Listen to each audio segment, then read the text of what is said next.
All right. So we are live. So hello, everyone. Dr. Chris Arnold here from Live Well Chiropractic. I'm joined by one of my great colleagues and mentors, Dr. Clif Fisher from Family First Chiropractic. He has practices in Reno, Nevada, and he lives in actually North Carolina. So that tells you how special he is. That's a story for a whole different time, how he pulls that off. But I just want to kind of share with you some different perspective of across the country, what's going on, what's happening in other towns, and actually how other chiropractors like ourselves are actually helping people through this crisis. So Dr. Cliff and I have been in contact the last 2 weeks talking about different ideas and concepts, how we're serving and helping our practice members. I think he had some great insights of some things that he's doing with his practice. So I want him to jump on and kind of share with you some of those insights. So Cliff, if you don't mind, talk a little bit about where your practice is at, a little bit of what's going on there and how you're helping and serving your community in your area. So practice in Reno, it's crazy. We have the stay-at-home thing. We have all these different things, and people are just lost trying to find a direction. And so with our office, one of our things that we've been committed to is just making sure, like our logo is a lighthouse. So we always want to be that lighthouse and lighted in the darkness. And we've had patients reschedule. We've had some patients pause their care. We've had some people who were like, this is crazy. And just everything in between. And so we don't think it's crazy. We don't think it's a joke, but we think that we really should be on the offensive in this. Like, we really need to be doing those things that we have control over. I think one of the things that I've seen with our patients and that we've had to bring them in is they hear all this information out there. They don't know what to do because there's so much information. And so we brought it down into the 7 things that we felt like were the most important things for them, to be on the offensive side of it instead of letting things happen to you, to basically prepare your body. And that's, I think, why we've been talking so much, because we're like, what about this nutrition? What about this? And, one of the things, like in my family is actually, we've doubled the amount of adjustments they've gotten. Like, I adjust them more. Like, yep, that's what we've done. Even our staff and stuff, we've doubled up their staff adjustments and stuff. So yeah, just extra stress. We just live in what we preach, right? If you're under extra stress, guess what? You need extra care. So yeah, our staff's really loved that and has done quite well. Yeah, so that's my number one thing. And then number 2 is like, make sure nutritionally, and you're way more versed in this than I am, but like the simple ones that I've been recommending for our patients, making sure they're doing their vitamin C and their vitamin D has been critical. Yes. And a good multi, like, so many people like aren't even on a good multi. And so having a good multi.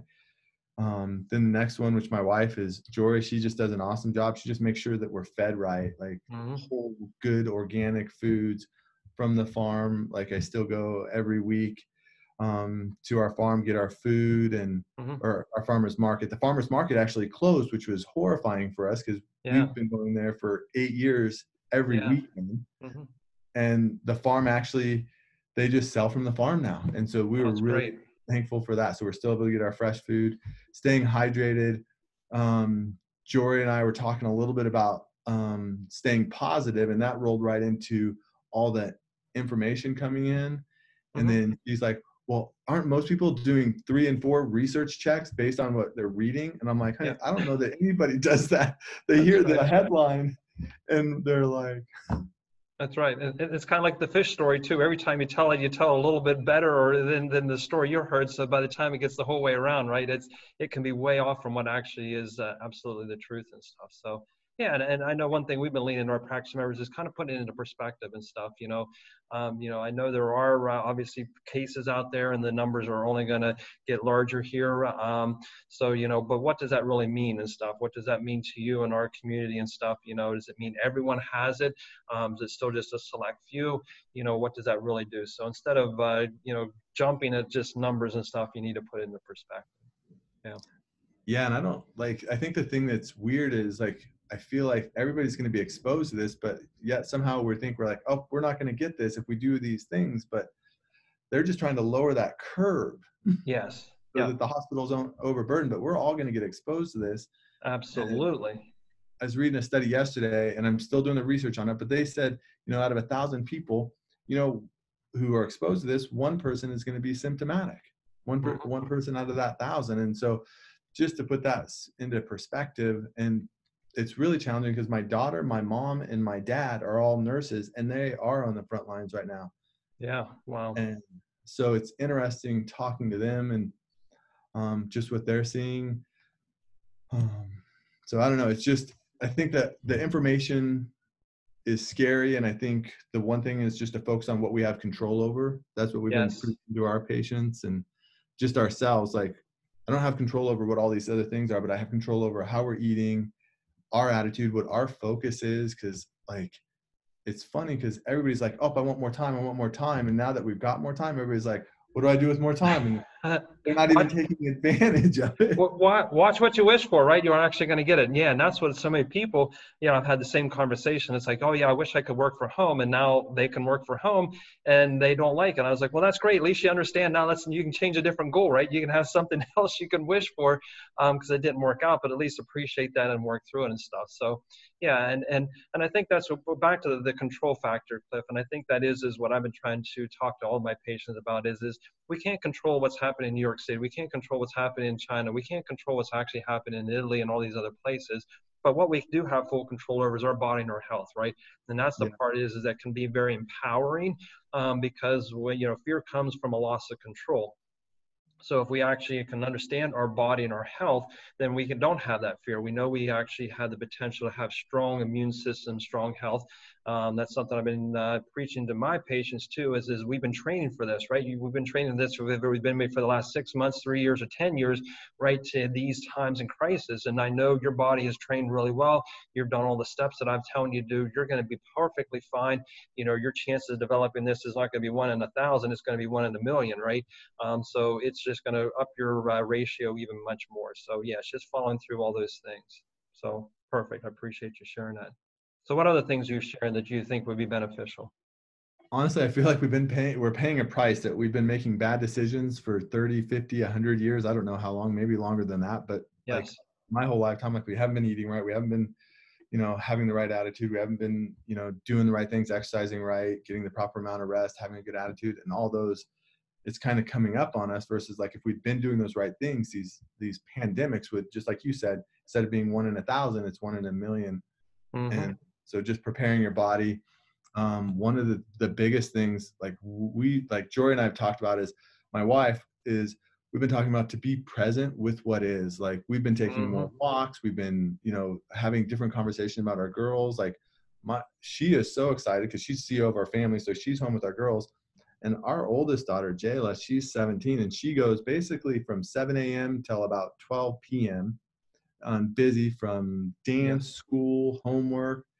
And like we've just seen a different space. And we're like, oh, we want like somewhere in the middle. I go, but we don't get that. We don't get to choose that. So whatever we have right now, just enjoy that, whether it's like whatever that is. Like Yeah, um yeah. Life is never average, right? It's always ups or downs and stuff. So yeah, same thing with you got 3 teenage kids and stuff. So yeah, we're just going all the time and stuff. So it's nice to just, hey, I actually get to see them every day now, and I actually get to interact with them every day. And I know that's not going to be there forever. So that's why we're trying to take advantage of this slice in time, to be able to do that and stuff. So yeah, it's just being able to step up and be open to see it and take advantage of it. Yeah. yeah, don't miss that moment. That would be probably my biggest thing. Like my biggest takeaway would be like go on the offensive and be present. Cause like I fly across the country still. I still go every other week. Yep. And people are like, how is that? Is it scary? I'm like, I went to O'Hare on Sunday and it was like, I think the most people I saw at one time was 10 people. And Yeah. O'Hare, you're normally like just squeezing That's right. through. And I'm like, oh my gosh. And, you know, and the other thing is like random acts of kindness like this, like that's what I've seen so much Yes. is like people Yep. just serving their neighbors. Like we've had different, we walk a lot anyways, but now our neighbors are getting out, like we're Mhm. interacting with them. And we have like 3 to 4 at least seniors I know, and we're like, oh, can we do anything for you? And Mhm. so just that offer, they're like, oh my gosh, thank you so much. And Jayla and Jory, they're both they're looking for volunteer opportunities. How do we take care of our community? Mhm. And Yep. so just like those spaces, it's really interesting how they say tough times bring out the character of a man. And I think they just shine a light on it. So if Mhm. somebody's great and giving, those struggles, those tough times really bring that out. And the times, if they're not good people, then that side comes out. So you just I look around my community, I'm like, oh my gosh, I'm surrounded by such great people, and just to lean into them and reach out to people, because people feel really alone. That's the biggest thing. They're on an island.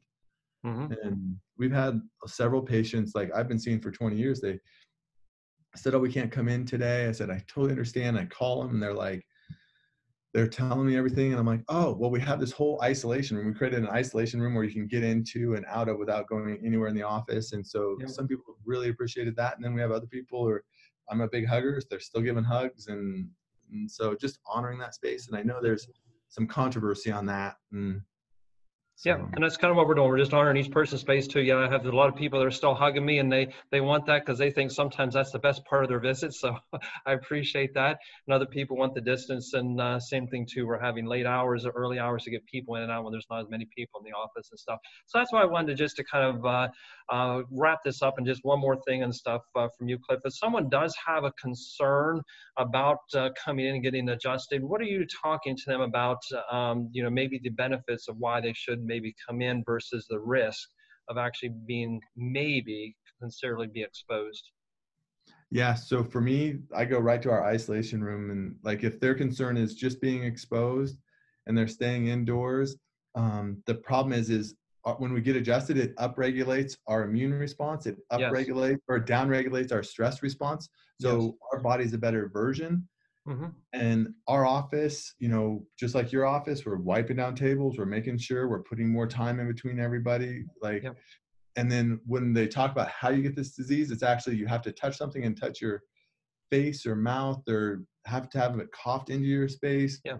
And so we're taking all those precautions. So we're doing we're having a great defense, but the bigger part is having that offense. And what Yes.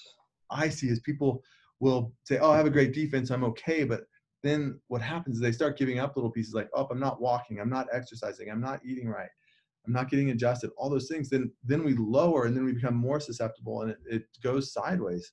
Mm-hmm. And we're going to come out of this. It's just, how do you want to come out of this? And we want to be a better version. And so that's what we share with our people, like, get in, get adjusted. We take all the precautions. I mean, I've never washed my hands so many times Mm-hmm. in my life. Absolutely.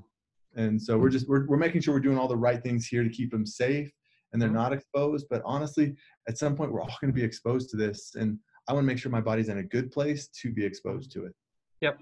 And I appreciate that. I know there's a group and stuff that we're part of, Clif and stuff, and I just happened to see someone on a Facebook thing that they actually had their state health inspector actually came in for an adjustment, and she basically said everything that they're doing in their office is perfectly, labeled to what the CDC is recommending. So the chances of them getting any type of exposure, a patient doing an office visit, is next to nothing. It's actually, she said, it was better than actually going to the grocery store, which I know we all still have to do. So really the risk and stuff I think is extremely minimal. And that's what, again, I don't want to throw the baby out with the bathwater, right? You don't want to get rid of that great adjustment. That's what I'm saying. 200, 400% better your immune system is after an adjustment. Again, that's the best thing that can boost that. And the only place you can have that done is actually here in the office. So I know you and I are still trying to work through our adjustments through the telephone, right? We quite haven't got that mastered yet. So this is still one of those things that still has to be a present time focus and an adjustment in the physical time. So, but yeah, so any other final thoughts and stuff you want to share with our practice members, Cliff, that you think that might be add value to them and kind of get them through some of these trying times?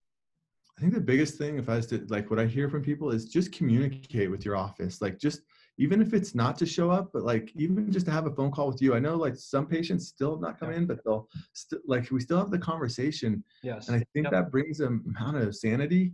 And I know the way you are and the way I am, like, we're their chiropractor forever. Like, I'm always going to be here for you. And so we're not judging. We want to honor people where they're at. But I know, like we've talked about, like, I can't sacrifice. I need to be here for my patients. I need to be here to adjust them because they're like my family. They are. And so, when we're showing up that way, and I think that's why we feel such like kindred spirits and so connected, is we take care of people exactly like our family. That's what I'm recommending for my family. I wouldn't make any other recommendation to anybody like different than I would my wife or my kids or my mom and dad. And so, and don't let fear run it. Like, do your research, be empowered. There's so many things out there, because when we have that fear, that also downregulates our immune system. And, even just knowledge is power, and maintain that positive attitude. And I think lean into those people with good information, good resources, and you know, really just trust Chris. Like Chris has been like one of the people I've called in. I've had several questions, and their office has Appreciate that. Yep. been invaluable with the information that you put out even before this. This is like stuff we've been preparing like our whole life for this moment. And now health is the topic. So lean into it, talk to your chiropractor. Yeah, we're just here to help out. Like I said, we want to be your friend. We want to support you through this and stuff. And like I said, we've been training for this all of our lives and stuff. Just make sure we're following through those steps. Be diligent with it. Don't get distracted. I still kind of think this is a distraction that can take you really, like you said, south and get you away from what you know you need to be. We didn't even talk about the conversation about stress eating and all that other stuff. I mean, you can quickly get off sideways, get it off of our sleeping patterns, you know, all those things and stuff. And it's things that we know, and it's very easily to get caught up on all that stuff. So just do what we've been teaching you to do. And I know and guarantee, like I said, you're going to come through this really well. Like I said, you're going to have the least opportunity to actually get sick with this. And that's what it's all about. We want to be here and serve you. So again, I thank you, Clif, for joining all of us. Really love what you're doing out there. It's great to have Kindred Spirit clear across the country here working on that. I know everyone is always asking me, is there any other chiropractors out there? Yeah, there are. They're few and far between. There's some great guys like Clif and I. We're just trying to get more of us out there that understand this wellness concept and are teaching patients the right way. So thank you. You keep up the great work. We're going to keep up our great work, and we're going to make it through this. And like I said, it's how you react to a stress is how you're going to come through it. So we want to make sure you're reacting the right way and being healthy through it. So wonderful. So appreciate you, Clif. Hey, take care, and we'll talk soon. All right. All right. Thank you very much.